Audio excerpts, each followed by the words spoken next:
Are you staying silent too, whilst people are killed, but far away from you? People keep dying and we all just live our lives, but a child loses all in the land of Palestine. We're going to be talking about censorship in the UK today, specifically about how artists, academics, and the public at large have been silenced, threatened, punished over the last 6 months for sharing opinions broadly categorized as pro-Palestinian. And it's a sensitive topic, which is why I want us to be really clear about what we mean when we throw around terms like censorship or repression. So a lot of what I'm going to be contributing or asking for today will sort of be housekeeping, sort of definitions and the like, to make sure that a non-specialist audience can really get into this topic and understand what we're talking about from a bigger perspective.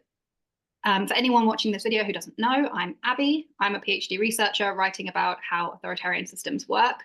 I'm officially a China specialist, but the actions of the Tory government over the last 13 years have unfortunately made a lot of my China research all too relevant in the British context, especially when it comes to protest. And as I've been told by 101 very white, very male tankies across the years, I should criticize my own country before I criticize China. So that's what we're going to do. We're going to be criticizing the British regime and the Tory government. And to help me understand what the British regime has been doing to silence artists and academics, but also students and ordinary people on social media, I am joined by Ra, who runs the publishing house Comma Press. He's published books like these. He's someone with a long history of participating in, organizing, and writing about resistance. Then we've got David, who is a professor at the SOAS School of Law, Gender and Media. He's written books like The New Authoritarians. And as a barrister, David can speak very practically on what this has meant for his clients. As the grandchild of Holocaust survivors, David's family knows very personally what fascism or extreme nationalism can convince people to do. While Ra then represents the arts and David academia, Dani can speak to both, crossing the divide in this sense. Dani is a lecturer of contemporary applied performance at the University of Leeds. You can find a longer list of her projects and publications on her website. And Dani is a theatre maker, which is where she comes up stronger on the art side of this discussion. Like David, Dani has a very personal stake in what and who are being silenced in the UK as a British Palestinian artist and academic. But what I'm hoping we will be able to demonstrate today is that this isn't just an issue personal for people from a certain ethnic, religious, or national background. What is happening in the UK right now goes against everything that the majority of British people think our country should stand for, at least according to how they vote in a proportionate sense. So the British regime has spent the last few years attacking some of our most basic rights and freedoms to the extent that we are now not able to say publicly what we think. And standing up for very basic humanitarian values, values that Britain ostensibly fought for in World War II, now means we risk losing our jobs and our livelihoods. So what I'd like to do first, I'd like for us to agree on just a basic distinction between censorship and preventing hate speech. David, perhaps this is something that you might be able to start us off with. What is the difference between freedom of speech and hate speech? And what does this mean in a practical sense? Why and how, so very practically, how the British regime is silencing those who speak out on Israel and Palestine right now? As a lawyer, very often the people I'm representing are people in workplaces. They're people who are threatened with losing their jobs. And the key concept for us is actually that it's unlawful to discriminate against people on the grounds of their opinions. So the law does say that not all opinions are protected. And the boundary line which the law draws is essentially up to the point where people are encouraging violence against people around them, or up to the point where people are actually fascists and Nazis and want the immediate introduction of dictatorship, removal of everyone else's rights. So long as people aren't on the wrong side of those lines, then any speech is protected. And if someone says things or does things because of their opinions, say because of their pro-Palestinian opinions, and then their employer tries to take action against them, then what the employer is doing in principle is unlawful. There's an issue around denying people's right to exist in the world. Freedom of expression, on the one hand, shouldn't be something that denies the right of existence and livelihood to another group as well. As you can see that across all sorts of different areas, for example, from trans rights to Palestinian liberation, across, you know, lots of different subjects. I guess it's not just about inciting violence, but is about actually recognizing the rights of people to exist and not to be exist in a sort of way that is dehumanizing or harassing, I suppose. Hate speech is where you're calling for violence, explicitly calling for violence, or you're asking for or calling for the removal of rights of another group. If you think about Palestinian activists in Britain or pro-Palestinian activists, what people are terrified about is an argument that our activism constitutes hate speech. And then the argument is that simply by demonstrating support of Palestinians, we're denying the rights of the people. Now, very quickly in practice, that becomes we're denying the rights of Jewish people. And very quickly it becomes an argument that Jewish people, that any commentary at all that's in any way even the most mildly negative of Israel is somehow denying the collective rights of and aspirations of Jewish people to self-determination. The problem, if you start the conversation here, is it becomes a conversation which is all about Jewish pain, Jewish suffering, and whether that's just got a right to veto another set of people's rights to express their own pain and suffering for all perpetuity. And you end up having about like a half-hour discussion about what Jewish people want. Now, to be honest, I think that's a bad place to start the conversation. There's so many conversations about Palestine, which just become 30 minutes of left-wing Jews and right-wing Jews having a bounce on, having a go at each other before any actual Palestinians get to speak. And I just think that's a really bad way of running a conversation.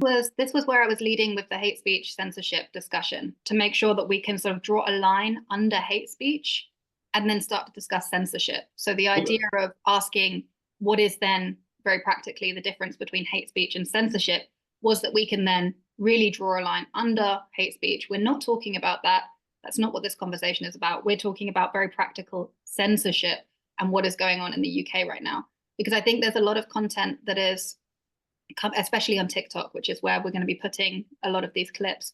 There is a lot of content being shared and reposted coming directly out of Gaza right now. There's content that's coming, unfortunately, this morning out of Rafah. And that's something that we can all put at the forefront of our minds when we talk about this. Even for our conversation, I think we'll have, the four of us will have a deeper, more interesting conversation if we start with authoritarianism and censorship, and then maybe get on to justifications for it. So my plan was to go into sort of repression and what that means in terms of like a very specific definition of repression, and then showing how a lot of what's going on in the UK right now, the silencing of Palestinian voices, comes into that. And then I have a suggested sort of framework for looking at authoritarian practices as opposed to authoritarianism as this sort of big banner idea, which again allows us to go more into depth about the individual acts of censorship and silencing, the control of information in the UK, rather than, again, sort of looking at this broad idea of what authoritarianism is. Does that make sense?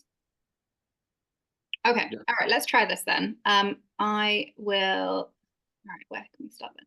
Would it be interesting to you guys if I go through the definition of repression and then we frame what you have experienced around that, or is that too specific, do you think? Yeah. I'd be all up for that. I think it's a really exciting way of talking about this stuff. I mean, I'd say just for me personally, when even just hearing you talking about the British regime. I am going to have to put a little clip on the site, like I have to do this so many times, define the word regime, because a lot of people on TikTok think that regime is a bad word that's only used to describe non-Western, non-democratic countries. And I'm like, no, that's not what we're talking about. Here's a definition to explain what we actually mean by that. That's why I think that these definitions are quite useful, because you hear a lot about protesters being repressed, but what does repression mean? You get called dramatic in the UK for trying to be like, this is how authoritarianism in the UK works.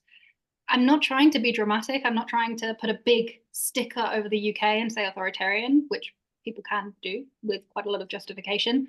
But I think as a framework for understanding how this specific instance of silencing has come about, it makes it more generalizable, it makes it more applicable, and you can sort of call in your own experiences. I've got a lot of international followers who sort of are like, oh, I grew up in Romania in the 1980s. I remember this, this, and this.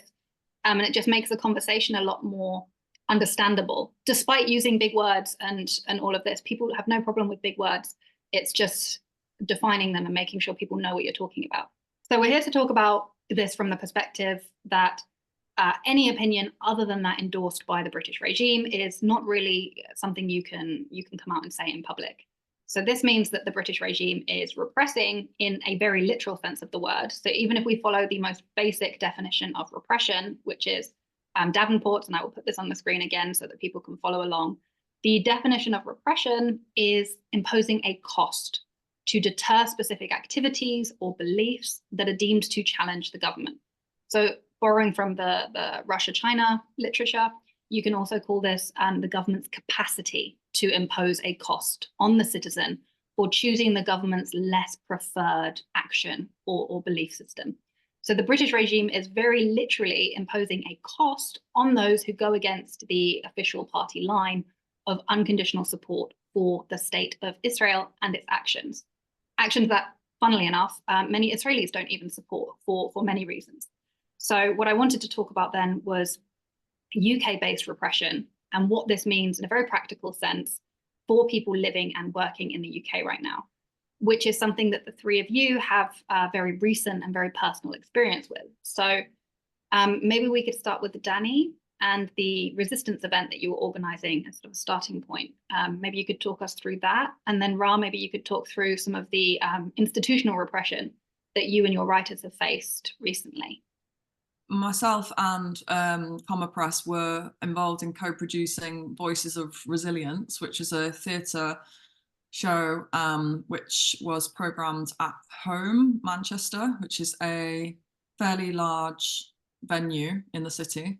The venue were initially really supportive of the event and happy to put it on. And then after a couple of weeks, we sold out the show very quickly. I think when we initially put it out, it was sold out in about 2 days or something. We had a couple of high-profile actors involved in the show, so it had drawn, I guess, a little bit more attention maybe than other shows might have done. And then the venue started getting in touch with Ra because they had received complaints, firstly about our use of the word genocide in the copy for the show. Also, the show was focused around the war diary of Gazan then Minister of Culture, Atef Abu Saif. And the diary published by Comma Press is called Don't Look Left, a diary of genocide. So the word is in the title of the book and was referenced in the copy for the show. Ra spoke to the venue about this and sort of expressed that genocide is absolutely a word that we wanted to use, but it eventually agreed to remove it from the copy because we were worried that they were going to pull the show. And ultimately, we felt that it was more important to have those voices spoken and to have the work shown than to kind of, I guess, just try to pull that word through with us. But then further complaints became apparent and the venue started to get worried, they said, over safety. And at no time were we made aware of the precise threat that they had received. They told us that they had had hundreds of complaints, but we were never allowed to see any of those specifically. But they seemed to focus at the time around a newspaper article they said they'd seen a draft of, which was accusing the writer, Comma's writer, Atef Abu Saif, of Holocaust denial as being a sort of anti-Semite. And the venue said that the newspaper article draft that they had seen also accused them as an organisation of being anti-Semitic, and one of the actors involved, Maxine Peake. When we had a meeting about the show after they decided to cancel it, one of the board members was in the meeting with us, and we asked him specifically how many complaints that the board had seen on which they were basing their decision, and it turned out that that board member had seen 2 emails. The decision to cancel was probably based on those two pieces, and we can't be certain really about anything else. We also know that the decision to cancel was taken by two people. One was the chair of the board, and the other was sort of the CEO, the manager of the venue. And the decision to cancel was based on this idea of safety, this issue of safety. Again, that threat was just always unclear to us about what that meant. As a result of that, what happened was the Manchester arts community and activist community just really came behind us. They started protesting. Several artists removed artwork from the open exhibition at home. Members of staff at the venue home, they contacted management and expressed their, just upset really about the way that this was being handled. Comma Press, of course, responded to the allegations about Atef Abu Saif. What transpired after the point of the cancellation was that the Jewish Representative Council of Greater Manchester published a letter which detailed these accusations of anti-Semitism against Atef Abu Saif. We very quickly had the article that they were referencing to sort of state all this translated into English so that we could demonstrate the fact that this was actually completely baseless allegations. Comma have since had to obviously seek their own counsel, which is effectively libel. Ultimately, as a result of these accusations, which were never properly investigated by the venue, where we weren't even allowed to put forward any kind of defence or discussion around them, the decision to cancel was already made. As a result of the protests and as a result of all these responses, there was a letter signed by more than, I think, 600 artists, cultural workers against the cancellation. The march, the regular pro-Palestine march that happens within the city, came past home. There was a huge banner, "At home is silencing Palestinian voices," and so on. And as a result of all of that, the venue agreed to reinstate the event, and they agreed to reinstate it in its original form. So we had, the book present, we had that word genocide was kind of there. Everything was as we intended. We even had the bigger auditorium in the venue as well to use for the show. The only thing that was different was that we had to adhere to their health and safety arrangements around how the show would be presented. And what this meant was that they closed the venue down completely, as in the venue was shut. So when people arrived, you had to show your ticket at the front doors, and then you were let in, and no other people from public were allowed in the space. Because they have a cinema there, they'd rearranged people's tickets, who'd got the screenings that were happening that day for other days. They completely shut down the venue. There was a system of checking bags, removing liquids from people. One of the audience responses we received showed that a woman in her 70s or 80s had one of the hand, sanitizer removed from her possession.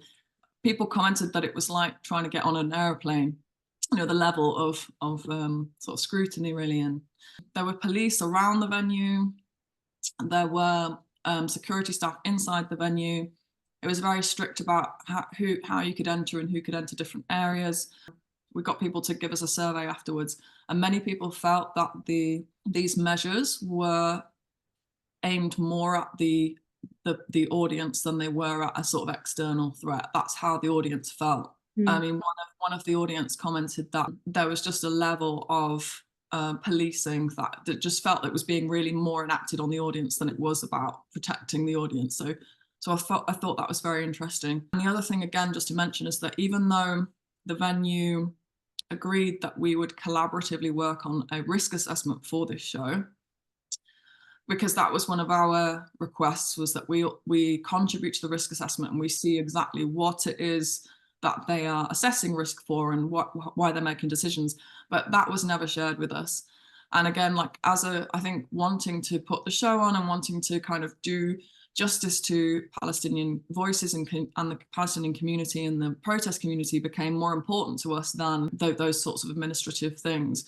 But ultimately, we have no idea what was on that risk assessment or why those measures specifically were taken. A couple of points that already just come out within this framework: restricting the scope of the voices who are speaking up. They're already, by cancelling the cinema tickets or rearranging the cinema tickets, reducing the possibility of walk-ins or people who are outside of your movement already coming in and visually seeing your protest. That's, again, something similar that we see happening in China. The police come in, there's a huge police presence. It's immediately a securitized event rather than something that people can come to informationally to understand what is happening, to share information. So already we see two of the major targets or major aims of repression, suppression kind of coming to the fore. Your voice isn't able to spread, so it's dampened. Even if you're not completely silenced, the range of people that you would be able to reach with your voice is pushed down. And the police presence already frames this event as a terror threat. Like you said, it seemed like it was more against the audience than it was against any potential outside threat, which makes you seem, in the framing of any news coverage of the event, you are then the securitized object rather than something else. Just in terms of the context, the original article which Jewish Representative Council Greater Manchester cited was in a newspaper called Al Ayam, which we were able to translate like within a few hours of knowing what the accusation was. That piece talked about the Holocaust, and it talked about it as being one of the darkest moments in human history, and it said things like Palestinians would never deny this, no Palestinian would ever deny this. As the victims of genocide and massacres themselves, they were the last people to deny it having happened to someone else. The implication being that their sympathy is heightened by their own experience. But what it does do is it talks about the Holocaust being a European crime and it having nothing to do with the Middle East, Shams, Palestine, or the Levant, or the Arab or Muslim experience. It's not their crime. It's not their kind of problem to a certain extent. What the article talked about was Palestinians being the victims of the victims.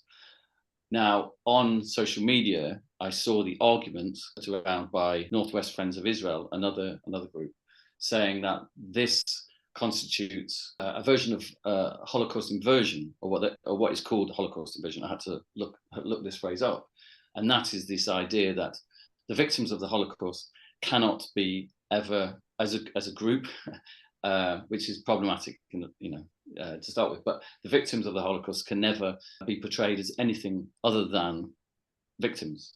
And if you have the portrayal of the victims of the Holocaust being something else, like oppressors of some other group or in some way culpable of something else, then that's what they call Holocaust inversion, which I guess is an example of another thing which is referred to as Holocaust relativism. Holocaust relativism, the arguments around Holocaust relativism say that you cannot compare the Holocaust, and please correct me, David, if I'm getting anything wrong. You can't compare the Holocaust to anything else. So you can't compare it to the slave trade or what happened to Native American Indians or anything. It's absolute and it's uncomparable. And if you compare it with anything, then you are by their definition, committing Holocaust relativism. And by their definition, they say that Holocaust relativism is an example of Holocaust denial. Now, my lawyers have said to me that Holocaust denial is a commonly used and commonly understood phrase, and it means the denial that it ever happened or the denial of its scale or size. But by accusing Atef of Holocaust relativism or of Holocaust denial, they're saying that he denied it when he did exactly the opposite. He talked about it. He talked about it too much, if you like, by their standards. They made an error there legally because they strayed into a definition which is commonly understood, but they have other equivalences which the common understanding of denial doesn't equate to. So that's where they committed the libel. So Holocaust relativism, is this something that is pushed by Israel as a narrative to say that you cannot compare the Holocaust to anything? And if you do so, that is Holocaust denial. But in a legal sense, that doesn't stand up as Holocaust denial. As I understand it, yeah. Okay, that's interesting because I just talked about this book, which is called The Forgotten Holocaust of World War I. And a lot of the comments that I got on the TikTok post about this was that, how dare you use the word Holocaust when you're speaking about anything other than the Nazis did in World War II. One of the things which is actually really tough for activists to do is to avoid getting sucked into a discussion of what's legal and what's unlawful. on the other side of politics, people are constantly trying to say, if you do this, this is hate speech is illegal, you're not following the International Holocaust Remembrance Alliance demonstration, whatever. There's sort of little gobbets of sort of semi-law, which they try and use as a kind of structure for influencing and shaping the decisions which employers, museums, policemen make. But those things they rely on are very rarely actually legal. They're just a policy thing which the government signed up to. They're a convention amongst Jewish people in terms of the way we'd rather people talked about the Holocaust. And they suddenly treat these things as if they're snippets of law, which absolutely everyone's bound by. And I think one of the big tasks of activists is actually not to start off with what the law says and say we're trapped by the law, but to get away from this kind of attempt to legalize political discussion, to run it all on the train of the phrase activists often uses is lawfare, to talk about the way in which war and warfare ends up being structured in law, and therefore you get lawfare. And we actually need to make a step away from that, because it leads to really arid discussions about what the law actually says and what the law doesn't say. And like, I'm a practicing lawyer. The reason why in court you have two sides and both sides have practicing lawyers is it's not difficult, with a bit of ingenuity and determination, to make a legal case for just about anything, any side of a political argument. So having it all about what the law says and doesn't say, we can ban this because the law would allow us to, no, you can't ban it because the law wouldn't allow you to, is actually the weakest ground for activists. And the fact that we've been having discussion on that train is actually a reflection of the way in which there's been kind of this soft authoritarian creep in British politics, and we're all sucked onto a train which is hostile to us. When talking about the Holocaust and the way in which the Holocaust should shape decisions about Palestinian speech and so on, this is almost like the one thing which is actually quite hard to do. Everything else I've talked about is really simple and straightforward, but this is actually quite hard. Some of where this comes from is quite old and historic positions, and from the desire amongst Jewish people to make sure that when you talk about the dead, you do so in a respectful way. It's not law. It's basically it's manners. You know, if you wander around and every time you use the word Holocaust, so, you know, you see there's been a disaster in history and 10 people were killed. You say, oh, 10 people died. That's a very small thing, but I'm really outraged about it. So shall I outrage? I'm going to call this a Holocaust. Probably that's kind of ineffective political speech, because any Jewish person who sees that can say, well, are you comparing this to the Holocaust? You're saying the Holocaust only saw 10 people die. How can you compare this little thing to the Holocaust? Comparisons go both ways. And it just takes people onto terrain that people find, which is ordinary Jewish people, find really troubling and painful to talk about. But a couple of things. As I said, this is about manners. It's about being respectful. What's equally bad, and we see an awful lot of these in the censorship discussions, is you see Jewish people being used as a kind of proxy of the state. Actual Jewish people, imagined Jewish people, and this idea, well, Jewish people would be tremendously offended by these things. And one thing you have to bear in mind about Jewish opinion is that British Jewish opinion is really, really fractured and diverse.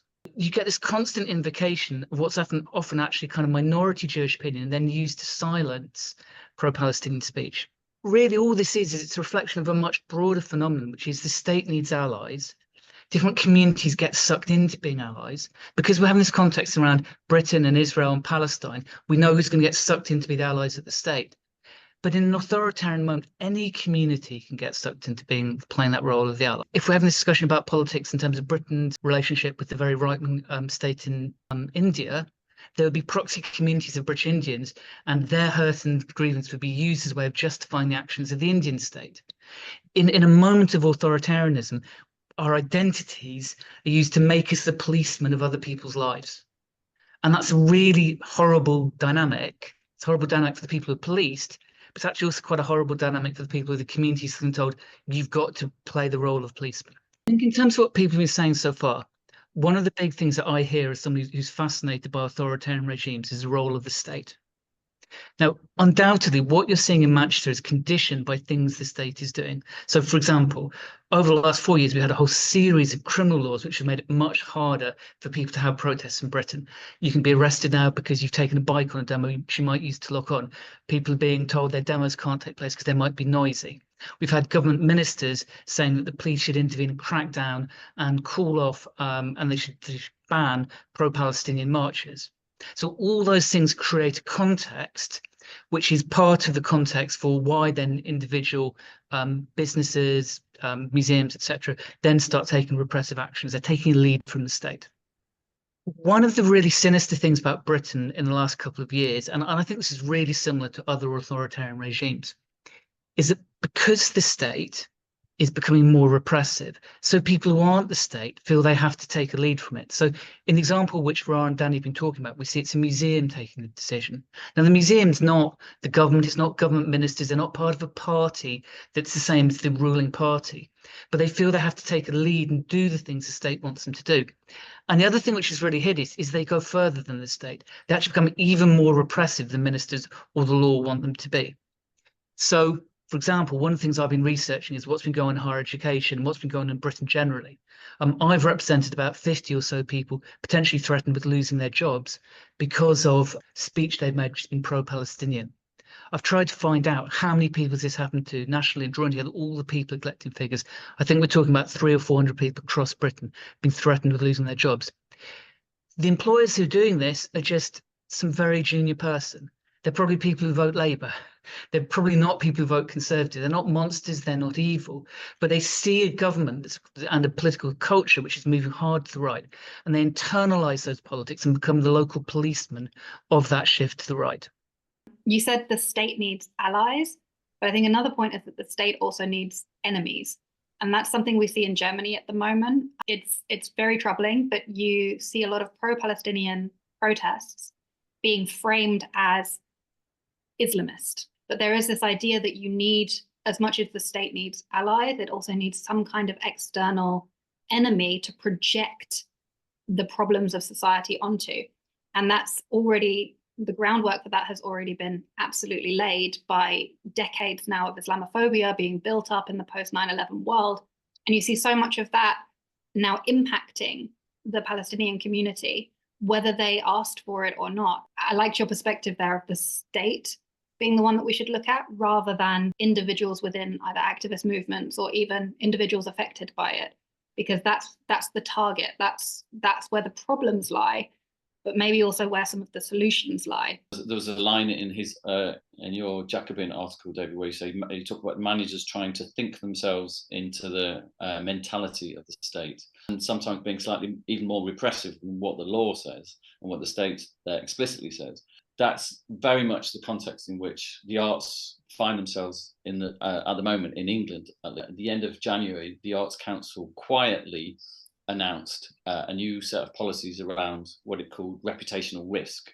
Now, it has a system which it introduced in the latest round of national portfolio organisations. It's regularly funded organisations, where it talks about reputational risk and risk assessment, and it gives you a risk rating. And now you get these risk ratings increasingly often, and they are like a quiet way of saying, and an internal way of saying, you know, you're at risk of maybe being punished and not receiving funding going forwards, or next time your contract, your funding arrangement is renewed. At the end of January, it quietly sort of revised its policies and stated that any statements, including ones about matters of current political debate, could potentially breach the terms of your funding agreements. And any statements made by anyone associated with the organisation could lead to, quotes, negative or damaging reaction or coverage from press, public, partners, and or stakeholders, damage the organisation or the Arts Council of England. And it also said that activity that might be considered to be overtly political or activist and goes beyond the company's core purpose could lead to reputational risk, and therefore will lead to perhaps the possibility at some point later down the line it not receiving funding. Literally, the Arts Council is kind of feeling that it's in the middle of a culture war between right-wing press and right-wing members of the government who are always looking for examples of lefty artists or radical extremist artists or whatever, doing things with public money that they shouldn't be doing, getting involved in activism or whatever, and going beyond what the state or the right-wingers define as art. And this was read as applying to anyone associated with a funded organisation, from top to bottom, from the CEO to staff to artists that they platform. Initially, it was there was a huge reaction against it. It sort of quietly announced through internal emails and memos to funded organisations. Then one particular magazine called The Arts Professional kind of made it public and criticised it. And then there was a huge backlash on social media. And then 14th of February, which was just a day after the magazine article, it was revised. And then the day after that, it was revised again. And the Arts Council kind of walked it back and said, but the way in which they walked it back itself was problematic. It said things like, all of us who work in the cultural sector have witnessed the effects of the stifling of artists' free speech in other countries. We're not like other countries. We didn't try to stifle you the day before or last week. We don't do that sort of thing. That's what happens in other countries. They walked it back, and they accepted that all art is political. Artists might want to criticise the status quo, very sort of soft, generic terms. A moment where the Arts Council basically stepped out of the way of this supposed fake culture war between right-wing politicians looking for headlines and right-wing newspapers and the arts community. And it stepped out of the way and said, this is what the government are telling us, so look at, watch yourself. I believe it led to a number of arts organisations using that as a line. And when Home cancelled our event, Theatre Cinema in Manchester cancelled our event, they used this line about we're a neutral space, which is complete nonsense given they've had all kinds of political art. They've consistently had overtly political work. And Comma has been publishing, as an Arts Council MPO, we've been publishing Arabic writers since 2008. We've been publishing Palestinian writers since 2008. And to suddenly be told that, you need to be careful, it's very clear what they mean by current political debate. They didn't release this during the initial attack on Ukraine. They didn't release this during any other sort of political moment or political crisis, and we've had quite a few recently. It's very obvious that they're talking about Palestine. Yeah, I just wanted to add something as well. I think is really interesting I went to Home last week to see a play called Silence by Tara Theatre, which is all about the partition of India. And it's based on testimonies from people who lived through partition. And it was a really upsetting, at times, very incredible piece of work. But it's so very political, of course, and was programmed at Home just last week. What I thought was really interesting about it was because obviously I was sat there and feeling like there's so many echoes here about what is happening in Palestine. Obviously, it's not the same sort of political circumstances, but in terms of British colonial interference with a particular geographic area and drawing of lines, and then the tensions that arise as a result of it. So there was lots of sort of echoes of that, and obviously the violence that people experienced and the death and destruction that people experienced was just horrendous. So I'm kind of sitting there with all of these echoes to what is happening right now in Gaza to a large extent, and I'm feeling like, wow, it's really interesting, isn't it, that we're able to be critical of the British government as long as it's something in the past that they can apologise for, that is sort of somewhat done, although which is not to say that the ramifications from partition are not still felt in lots of ways. But I just thought that was quite fascinating, that we can be critical in that sense as long as we're looking backwards at the past, at something we can apologise for, not something that's happening right now that we could actually do something about. And it's a bit of a kind of a flaw when it comes to the arts generally. Recollection in tranquility. You can't write a good poem about something immediately afterwards. You have to sort of sit and meditate, or write a good novel. It takes sometimes, years, decades even, to gestate a good piece of art out of an experience, and that creates this distance between the artistic coverage or the artistic response and the original event. So in a way, the arts are safer than other forms of responding to something. And what was really interesting about ATEF is ATEF's diaries were kind of turned around very quickly with our help, the individual pieces day by day into lots and lots of newspapers, and effectively the entire book of his diaries has now been published elsewhere, twice in the Washington Post, New York Times, Slate, Nation, Le Monde, Guardian, etc., etc. So, and there was no problem about getting any of those things in those papers, which tells us something about the art world. The art world is therefore, you know, to have an actor, Kingsley Ben-Adir, who's a famous up and coming actor who recently played Bob Marley in the Bob Marley film, is in a Marvel series, etc., etc.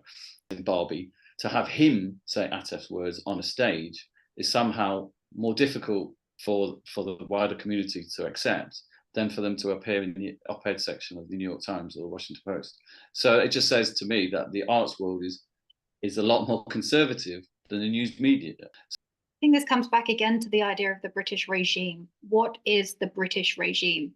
Because it encompasses exactly this, these institutions, public institutions like the Arts Council, political speech as a general rule, but specifically in the art sense, these institutions are a part of a regime that has a vested interest in controlling certain aspects of speech. I think a useful way of thinking about it might be, although Britain is a society that's becoming more authoritarian and whose political system is becoming more authoritarian, this is actually quite uneven and there's quite a lot of resistance to it.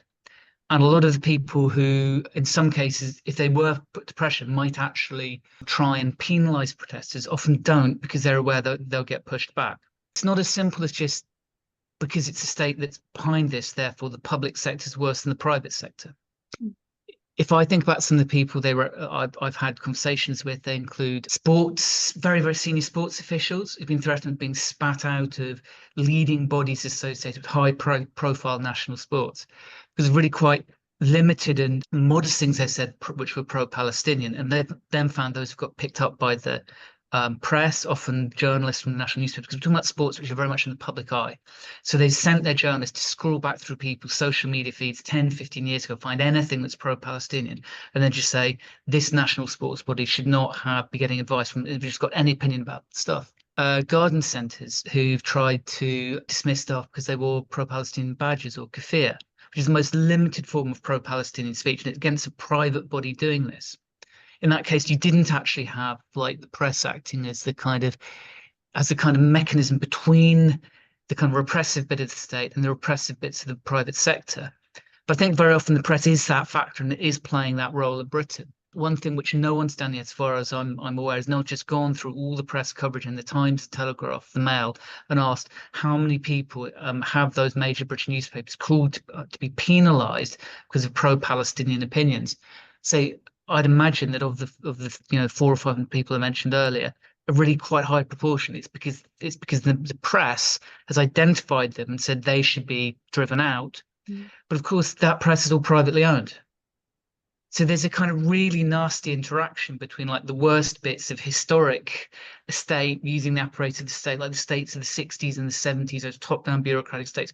We've still got that. Plus, we've also got like this super rich individual in Britain able to buy a state, buy a private institution like the press, and use it as a mechanism of repression, and those two then feeding off each other.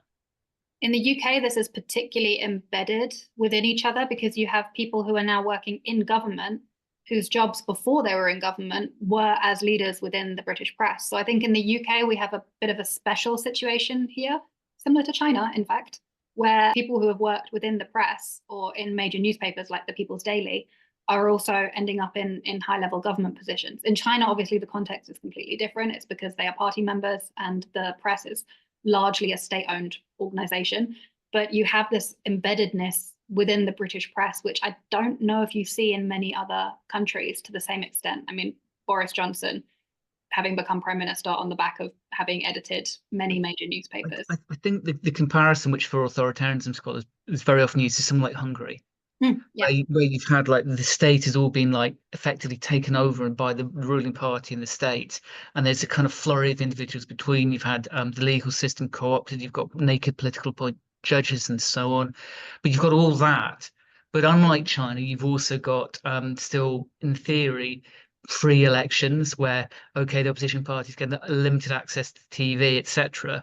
We're kind of like Hungary, but with more genuine two-party competition. I think in lots of ways, those kind of regimes which had become authoritarian. Again, India, I think, is a really good example. But you've still got, the BJP could lose elections. Theoretically. Exactly. It's the extent to which they could really lose elections, and that's I think those are the kind of models which I think are operating on this on the state here. They're the kind of between. They're not the really obvious dictatorships which have been one party rule for decades. They're the things which were democracies and aren't. They're kind of more of a pattern where our immediate future could go if you don't have stories like the ones which Farah and Dani have been telling us, because of course, to my mind, the most important thing about the story they've been telling us is this attempt at repression lost. People pushed back. People resisted in large numbers. The artists, the community, the protesters, etc. The result was that actually the exhibition went on, and maybe not in the form that we wanted, maybe with all sorts of weird security stuff, but on the key point of principle, protest won. In this case, it's worth noting that earlier, well, for 6 months, there have been many examples of events that have been cancelled, quite high-profile ones. The Arnolfini, which is Bristol's equivalent of Home, it's a theatre, it's a cinema and art space. They cancelled 2 Palestinian film festival events. The Barbican cancelled a talk by Pankaj Mishra, and across Europe there have been cancellations of pro-Palestinian voices and Palestinian voices, and always with or very often with the explanation of security issues. And that security issues, in the case of ours, was kind of non-existent, but they use it as a way of kind of throwing a blanket over the problem and ending any conversation about it. Because the moment you say security, obviously you can't ask what kind of security issues, because that's a matter for the authorities. So it's a way of shutting down the conversation, and it has worked. As this sort of the whole episode continued, I began to realize that there is a playbook that they're using, and they didn't just improvise their panic. They followed a playbook. It's to cancel first, then judge what the reaction is, and then try and pass out, if they have to go back on the cancellation, if they have to reinstate it, they try to pass it out and split the event. And right up until the last minute, they were trying to separate the Atef's diaries from the rest of the event, because there was other parts to the event.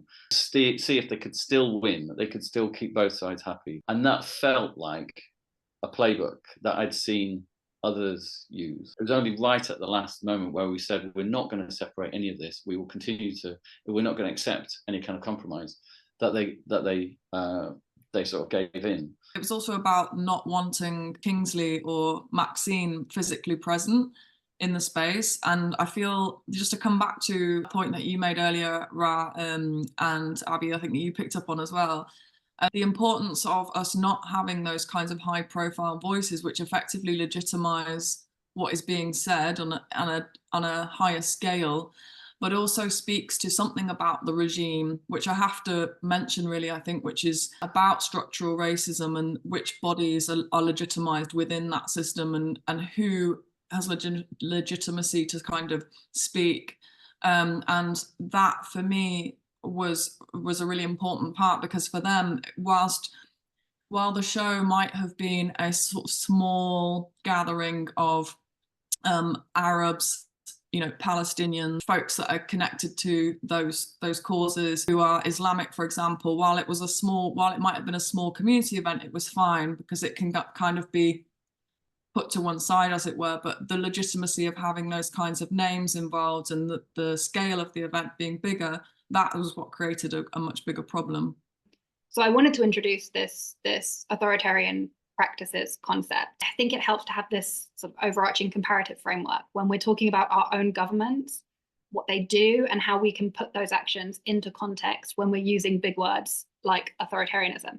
So authoritarian practices is where regime actors, so again, the British regime here could be the government itself, it could be the royal family, major political parties, the Lords, the Electoral Commission, the press, especially in the British case. It could be lobbying groups. The Old Boys Club, in a sense, is an integral part of the British regime for holding together the centre of political power in the UK. So authoritarian practices are designed to sabotage accountability to people, so the people, over whom these political actors in government exert control.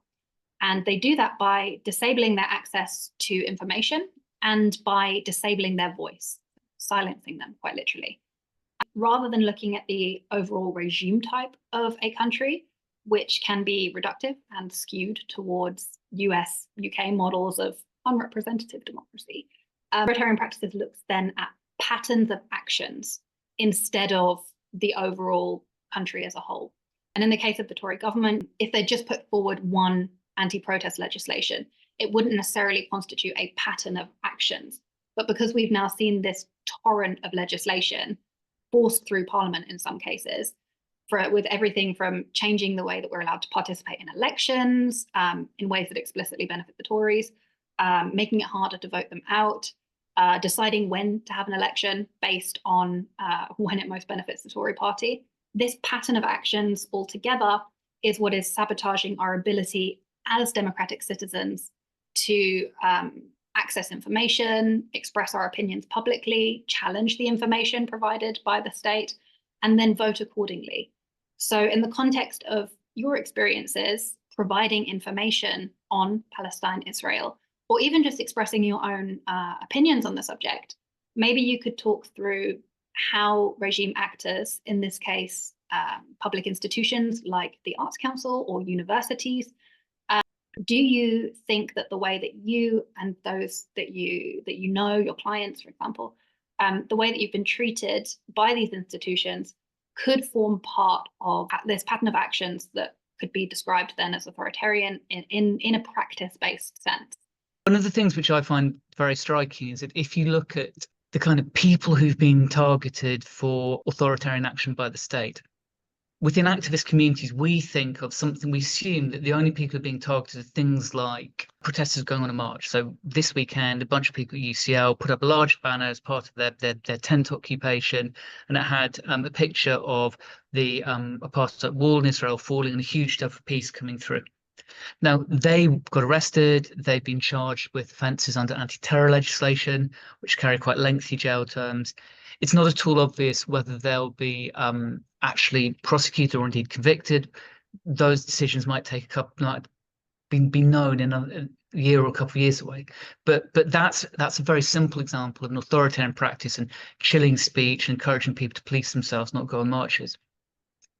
One thing which I think is less visible is that the same sorts of authoritarian practices are happening, but also against people who are kind of like the liberal bits of the state, or the bits of the state which might be the carriers of contestation in a political argument. A number of the people I've been in conversations with, at times represented over the last 6 months, are barristers being threatened with being removed, take their fitness to practice taken away because they went on social media and made pro-Palestinian comments.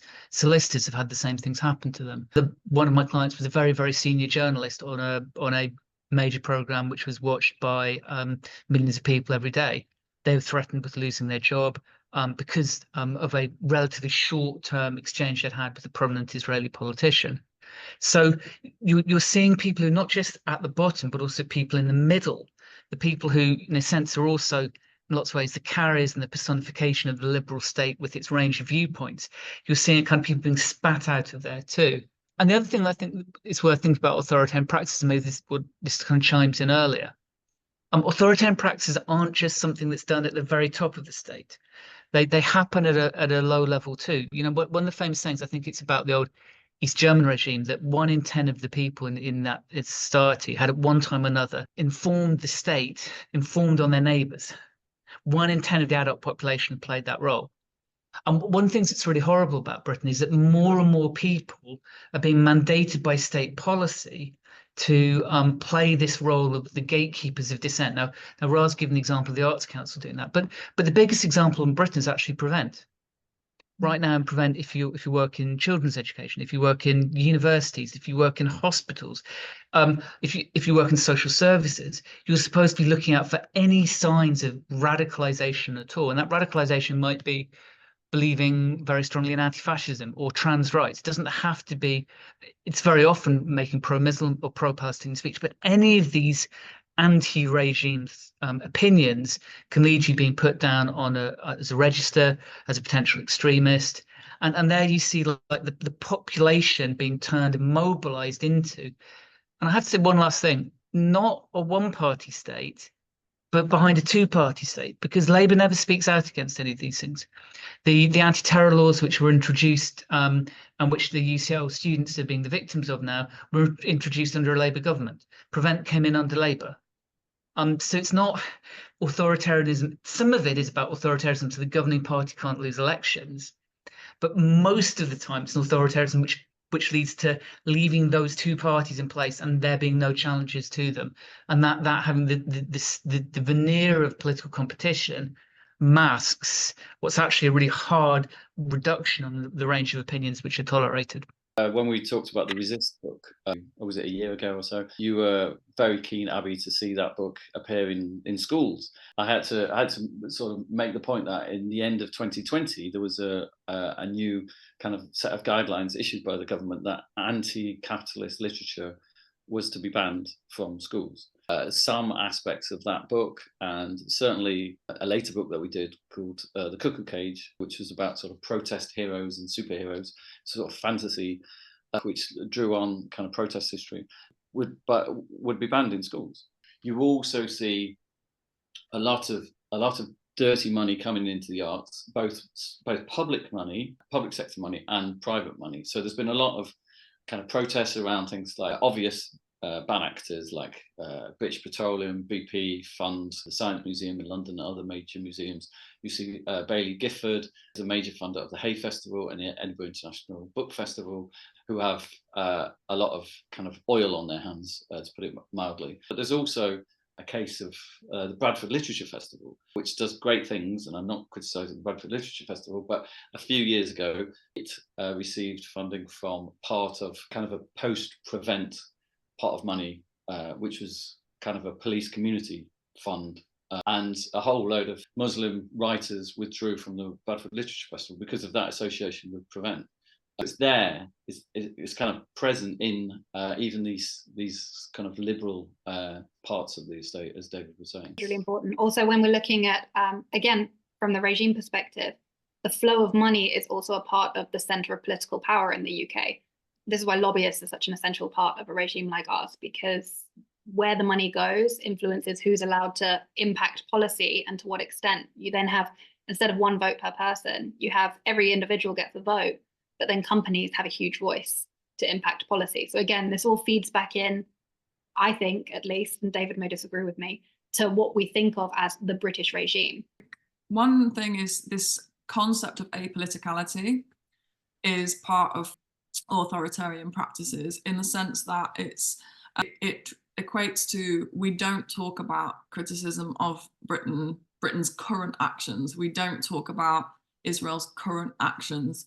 So what is happening now is off the table, and I think that apoliticality covers that as a sort of strategy. Then there's this idea of unknowable threat, and the idea of concern over safety for this unknowable threat, which is also kind of a sort of weird part of this strategy. And then I guess the idea of problematic words like genocide, use of the word genocide, taking away ownership, our Palestinian ownership over that word, words like resistance, words like intifada, particularly intifada because it's an Arabic word and a lot of people don't know what it means. So it's being interpreted in particular ways that aren't necessarily accurate. And this creation of problematic words is a really literal part of silencing, because if we can't describe what is happening, if we can't describe our experience or our suffering in these ways, it limits the ways that we can express ourselves. And that's a really important part of authoritarian practice, I think, is to stop expression in the quite literal sense of suffering. It's preventing people's ability to communicate. You're not able physically to communicate your ideas to people outside of your in-group, your protest in-group, your resistance in-group, in a sense of physical distance, like what you said from your event, that you weren't able to transmit your ideas or communicate your ideas to anyone outside your group. But also the lack of a shared language prevents you from speaking to anyone outside of your group. Your words are criminalized to prevent them from catching on and from spreading to other communities. That's really important. You're isolated. Being able to use a word like genocide or a word or a phrase like ethnic cleansing, for example, enables you to place what is happening to Palestinians alongside what has happened to lots of other people historically and terribly, and create a sort of I guess, a humanitarian plateau on which we can understand different people's suffering. And that's a really important thing. It's about humanizing, isn't it? And bringing together people's experience and drawing comparisons actually between suffering in some way to kind of show, which is not to diminish the specificities of different people's suffering, but to acknowledge what is happening to people. And so that is often being taken away. Part is really important. So like you said, like with this book here, that it refers to itself as the forgotten Holocaust of World War II. That's a plea for recognition. It's a plea to be taken as seriously as a human issue, as a human story, as other communities have taken the Holocaust as it happened in Germany. There's so much humanity around the discussion of the Holocaust, what it meant. We have faces in our mind of people like Anne Frank. We have these very human, very real faces in our head when we think about them. Whereas all people know about this is that there's a contestation over whether or not 40,000 people were massacred or 300,000. And taking the numbers away and turning it into a human face, it's so important. And that's exactly what people are trying not to let you communicate right now, your humanity. That's something very difficult, I imagine, for you, even if you're not in Palestine personally, but seeing yourself dehumanized and stripped of your face and of your voice in such a public way. I'm really sorry that that's what you have to go through at the moment. Yeah, thank you. It's a really terrible part of this, what's happening in general, the genocide, the erasure of Palestinian lived experience and culture. So I'm going to have to go to pick my daughter up. But Dani, would you like to say anything else just to? No, I feel like that's a good place to end. Yeah, it's been a really great, interesting discussion. Thank you. Your work's really interesting, amazing, and so important, actually. So, yeah. You guys have been doing it. Yeah, like David said, like the victory that you guys won, that's not something that should be understated at all. I think this is something that I said to Ra already when we first started trying to organize this. This is something you need to make bigger than just like this little corner of authoritarianism discussion that I've got on TikTok. I really think you need to make this a national headline. And and this is going to go well. I think people are going to receive this very well. I've got a very specific audience, but I really think you both need to consider going bigger with this and finding a much larger outlet to maybe platform this story properly for you, because I don't feel like I can give it the justice that your victory kind of deserves. But I will do like I said, I will do everything I can. But as soon as you want to take this bigger, I'm ready to help in any way that I can, because I think the victory deserves it, honestly.